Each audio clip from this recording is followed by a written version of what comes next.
আসসালামু আলাইকুম। আমার প্রিয় কলিজার ভাই যাকে দেখতেছেন উনি স্বয়ং কোথায় আসছেন? বদরাট থেকে, 2 নম্বর গেট থেকে। তো 2 নম্বর গেট থেকে আসছে আমার কাছে সেট আপ কিনতে। তো ভাই আপনি এই ব্যবসা কফির ব্যবসা কিনতে আসছেন কেন? কিন্তু আপনি তো হইলো অল্প পুঁজিতে বেল পরিবেশ চাইতেন, ফুচকা বিকতে দিতেন, আর অন্য আইটেম বিক্রি করতে পারতেছেন, তখন এই ব্যবসা চাইলেন কেন? এই ব্যবসাটা আনকমন। তো ভাই মনে বলতেছে যে এই ব্যবসাটা একটু স্টাইলিশ আনকমন লাগে, ওই জন্য এই ব্যবসাটা আসা। তো ভাই আসলে সমস্যা নাই, বাইরে বলছে যে আপনি আসছেন, আসলে একটু সময় দিতে হইব। সময় দিলে আপনাকে সব কিছু খোলামেলা দেখাই দিব, বুঝাই দিব, শিখাই দেওয়া হবে। ঠিক আছে, সময় দিলে তো সমস্যা নেই। তো ভাই আসছে, বাইকে সব কিছু আমি খোলামেলা দেখাই দিচ্ছি। তো মূলত হচ্ছে কফি বিক্রি করার সেটা অনেকে বিক্রি করে, কিংবা যারা অনেকে বিক্রি করে ওখানে দেখতেছি ইউটিউবে, তাদের প্র্যাকটিক্যালে রংসা বিক্রি করার অভিজ্ঞতা নেই। তো রংসা বিক্রি করার যাদের অভিজ্ঞতা নাই, তারা আপনাকে কিভাবে কফি বিক্রি করার অভিজ্ঞতা দেবে? মানে এটা খুব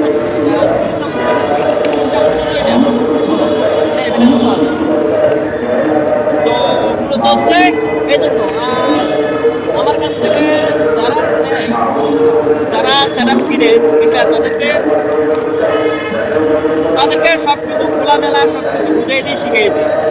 কিন্তু হচ্ছে দেখেন, আপনাকে বলতেছি, আমি আপনাকে সব ধরিয়ে দিই, আপনাকে সব কিছু শিখিয়ে নিই, শিখিয়ে দেবো, বুঝিয়ে দেবো, দেখাই দেবো। বাকিটা হচ্ছে ভাই আপনার চলবে। কারণ আমি যে রেসিপি দেখাচ্ছি এটাতে আপনার কত কত কাজ থাকে, আমার সেটা আপনার ওই অনুযায়ী আপনাকে সেল করতে হবে। ওইটা সেল করতে হলে মূলত হচ্ছে আপনি যে এলাকাতে বিক্রি করবেন, ওই এলাকার মাছ বাজার, কাঁচা বাজার, মার্কেট, ওগুলো হচ্ছে আপনার মানুষের সাথে একটু ভালো আচরণ করবেন, একটু বন্ধুত্বপূর্ণ আচরণ করবেন। তাহলে হচ্ছে কি অনেক টাইমে আপনি সেট আপ নিয়ে বাইর হলে আপনার আপনার হচ্ছে তারা আপনার কাছ থেকে কফি বললাই আগে সময় নিবে, মানে মূলত হচ্ছে অপেক্ষা করবে। কারণ আমার জন্য আমি কফি বিক্রি করি, ঠিক আছে, কিংবা অনেকে আছে আমার জন্য অপেক্ষা করে কফি খাওয়ার জন্য। হ্যাঁ, এরকম সেটা আমি সেই পরিস্থিতিটা, এবিলিটিটা আমি নিজে করে দিচ্ছি। তো মূলত হচ্ছে বাইকে এখন এক কাপ কফি বানাইয়া দেখাবো কীভাবে কফি বানাইতে হয়। তো উদাহরণস্বরূপ আপনাকে ওখানে এক কাপ কফি বানাবে, এটা হলে 20 টাকার কফি। আর বাকিটা তো এড টু জেড আপনাকে বলে দিব, বাকিটা এখানে ভিডিওতে দেখাতে চাইলে অনেক বড় লম্বা হয়ে যাবে।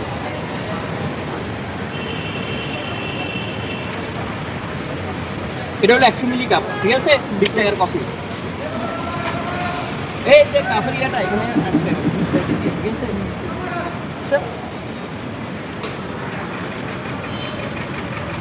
তারপরে আসবেন এখানে দুইটা, এরা ওনারা দুই আসছে, দুই ব্যাগে দুটো কফি বানায় খাওয়াই। এই এখানে একটাই আর কি দেবে, আর কি দেবে, আপনার লাগবে না, কত বছর কিনে দিলেন। এটা হলো 20 টাকার কফিতে, আপনাকে দেখাচ্ছি, আপনি এদিকে দেখান। এটা হলো পারফেক্ট, যেহেতু কম খাবো কেউ বেশি খাবে, বুঝছেন। এটা যখন আপনার হোয়াইট বানাবেন বা বিক্রি করবেন, এটা করতে করতে অপশনাল। এটা হচ্ছে দুধ কিংবা কফি ম্যাট যেটা ওটা আর কি। তো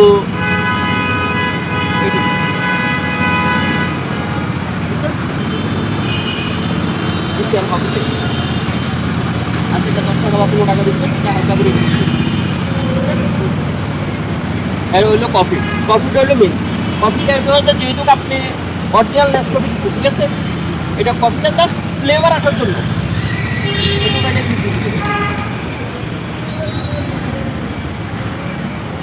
ঠিক আছে, এটা জাস্ট ফ্লেভার আসার জন্য, বেশি কিছু করা লাগে না।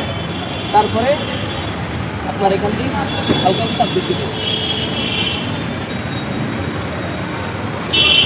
একটু আসি দেখেন।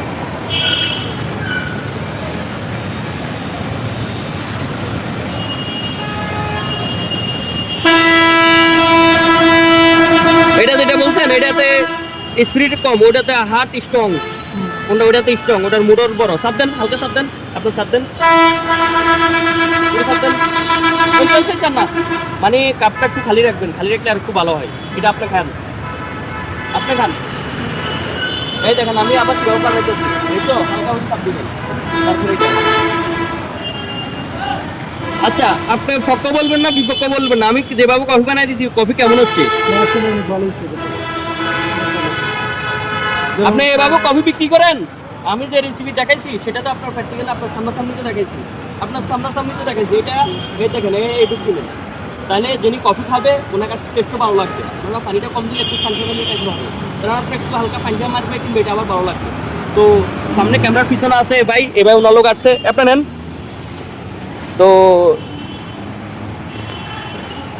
কফি খাইয়ে থাকেন। তো কফি এটা আপনার কাছে কেমন লাগলো? আলহামদুলিল্লাহ খুবই ভালো লাগছে। একটু সাইডে ওনার সাথে আসেন। আলহামদুলিল্লাহ খুবই ভালো লাগছে। আপনারা যারা কফি নিতে চাচ্ছেন ভাইয়ার নাম্বার দেওয়া আছে, ভাইয়ের সাথে যোগাযোগ করতে পারেন। আচ্ছা, উনি এ ভাইয়া ব্যবসা করতে পারবে? ওই তো আছে ইনশাল্লাহ আছে। উনি প্রায় আরো 10-15 দিন আগে থেকে উনি অনেক আগ্রহীত এই কফি নিবে। আজকে প্রায় অনেক জায়গায় ঘুরছে কিন্তু পাইনি। ভিডিও থেকে আসছে, আপনারাও কেউ চলে আসে নিতে পারেন। আর আপনার বেসবেন কোন এলাকাতে? একটু এলাকাটাও লুক করে দেন। 2 নম্বর গেট। 2 নাম্বার গেট, মাছ বাজার, কাঁচা বাজার, মার্কেট ওগুলাতে। তো যাক, এটা বিষয় না। তো বিষয়টা হচ্ছে মূলত হচ্ছে ভাই, ব্যবসা করতে হলে আপনার শ্রম, মেধা, ধৈর্যটা হইলো মেন। এটা হইলো মেন বিষয়। আপনি সেক্ষেত্রে ধৈর্য রাখবেন, কেননা আপনার ধৈর্য হতাশ হবেন না। যেমন সাপোজ ব্যবসা নিয়ে বাইরে হচ্ছেন, আজকে আপনি 1000 টাকা বিক্রি করছেন, কালকে 200 টাকা বিক্রি করছেন। ওখানে কালকে 200 টাকা বিক্রি হয়েছে কেন? এটা যদি আপনার যদি ধৈর্য হারালান তাহলে হবে না। আর বাকিটা সকল খুঁটিনাটি বিষয় আপনাকে সবকিছু আমি শিখিয়ে দেবো, বুঝিয়ে দেওয়া হবে। এখন বাকিটা হচ্ছে ভাই আপনার উপরে, কেননা আমি আপনাকে সবকিছু দেখা দিতে পারবো, বুঝে দিতে পারবো, কিংবা আপনাকে তো আমি আরেকজনের পকেটের টাকা দিতে পারবো না। কিন্তু আমি আপনাকে তো আলাদিনের স্যারাক দিতে পারবো না। ভাই আলাদিনের স্যারাক দিতে পারবো? আমার কাছে আলাদিনের স্যারাক আছে। এই নিজের থেকে আলাদা স্যার নিজের থেকে বানাতে হবে, মানে কি নিজের শ্রম বুদ্ধি খাটাইয়া আপনার টাকা ইনকাম করতে হবে। তো আমাদের দেশে যারা রাজনীতিকবিদ আছে, রাজনৈতিক নেতা আছেন, আপনারা এই সমস্ত ছোট উদ্যোক্তাদেরকে অনুপ্রাণিত উৎসাহটা দিবেন। কেননা আপনারাও মিছিল মিটিংয়ে কোটি কোটি টাকা খরচ না করি এই সমস্ত ছোট উদ্যোক্তা তাদেরকে উৎসাহ অনুপ্রেরণা দিবেন, সাপোর্ট করবেন, এছাড়া আর কিছু না। তো এই ভাইয়ের জন্য দোয়া রইলেন। ভাইয়ের নাম কি? মোহাম্মদ আলী আকবর। ও, বাড়ি কোথায়? বাড়ি ব্রাহ্মণবাড়িয়া। ও আচ্ছা, যাক, সবাই ভালো থাকবেন।